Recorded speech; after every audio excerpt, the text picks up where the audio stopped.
The advantages of attacking the net in tennis.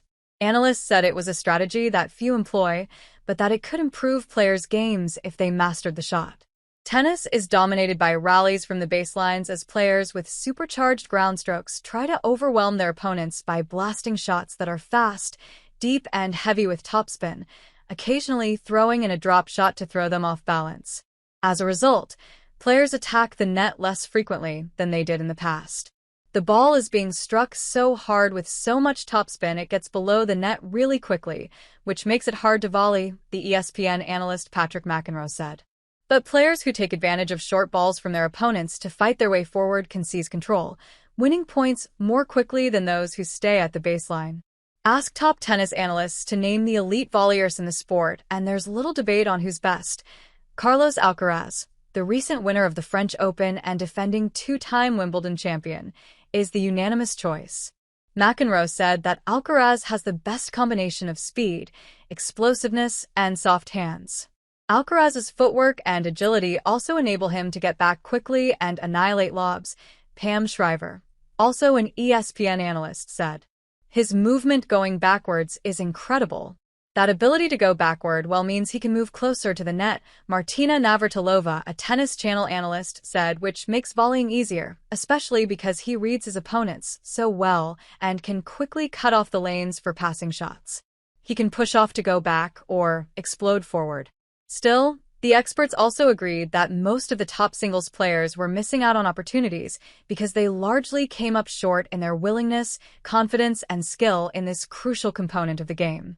Many players think the game has gotten too fast for them to control their volleys, and so they hold back, Shriver said. Even on the grass at Wimbledon, the surface best suited to net play because it is faster and the ball stays lower than it does on other surfaces. Just about everyone can develop better skills at making that split-second decision when to move towards the net, she said. There's huge room for growth. Players are leaving chips on the table. Navratilova agreed, saying this missing link could be what has been holding some players back from winning the Grand Slam, pointing to Alexander Zverev as an example. McEnroe said that Taylor Fritz would benefit from improving at the net, while noting that Daniil Medvedev had fallen in the rankings in part because he never got comfortable moving forward. Even the top-ranked Jannik Sinner, who McEnroe said had made his game more diverse and improved at coming forward, had work to do. If he gets really comfortable at the net, it could be the difference between him just reaching the semifinals or winning Wimbledon. That is not to say there are not players who do well at the net, even if they lack Alcaraz's mix of aggression, moxie, and wizardry. Brad Gilbert, an ESPN analyst, said Barbara Krejcikova, the defending Wimbledon champion, won on grass because she handled the net game well, but especially on grass, where balance was vital. You need a lower base on grass, Gilbert said. If you overdo the split step or jump too high, you can slip, so it's trickier at Wimbledon. Navratilova said that in the WTA, the three best players at the net were Coco Gauff, Emma Navarro, and Karolina Muchova, adding that Muchova was the rare woman comfortable with chipping a low slice and coming in behind that less powerful shot.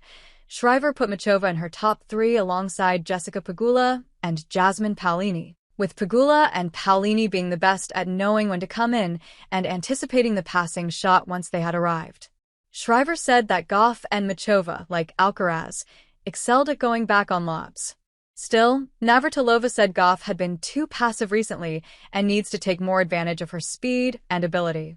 Navratilova and Shriver said the women who played doubles, like Pegula, Paolini, and Gauff, often succeeded at the net in singles, which helped their overall game.